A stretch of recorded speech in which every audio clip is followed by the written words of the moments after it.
সুপ্রিয় দর্শকবৃন্দ, আসসালামু আলাইকুম। শুরুতেই জানিয়ে দেব আজকের সংবাদ শিরোনাম, তারপরে থাকবে এ নিয়ে পুরো বিস্তারিত। ধাপে ধাপে নয়াপল্টনে যুব দলের সমাবেশ বিকেল থেকেই।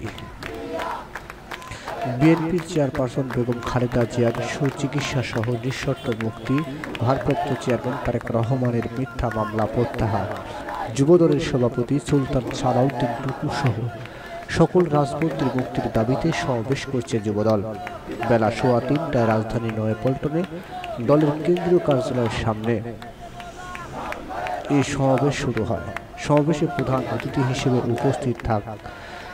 উপস্থিত ছিলেন বিএনপির মহাসচিব মির্জা ফখরুল ইসলাম আলমগীর।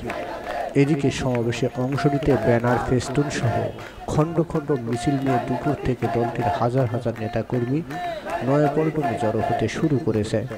এ সময় তাদেরকে বিএনপির চেয়ারপারসন বেগম খালেদা জিয়ার মুক্তির দাবিসহ সরকার বিরোধী বিভিন্ন স্লোগান দিতেও দেখা গেছে।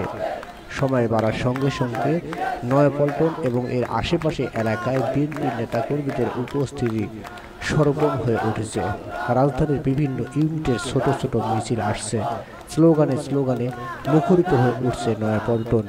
এদিকে সমাবেশকে ঘিরে নয়াপল্টন এবং এর আশেপাশের এলাকায় অতিরিক্ত পুলিশ মোতায়েন করা হয়েছে। পাশাপাশি সাদা পোশাকেও আইন শৃঙ্খলা বাহিনীর সদস্যদের দেখা গেছে।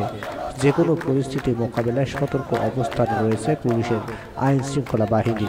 নিউজটি সম্পূর্ণ দেখার জন্য সবাইকে ধন্যবাদ। বাংলা নিউজের পরবর্তী আপডেট পেতে আমাদের চ্যানেলটি সাবস্ক্রাইব করুন। নিউজটি ভালো লাগলে অবশ্যই লাইক, কমেন্ট, শেয়ার করে অন্যকে দেখার সুযোগ করে দিন। ধন্যবাদ।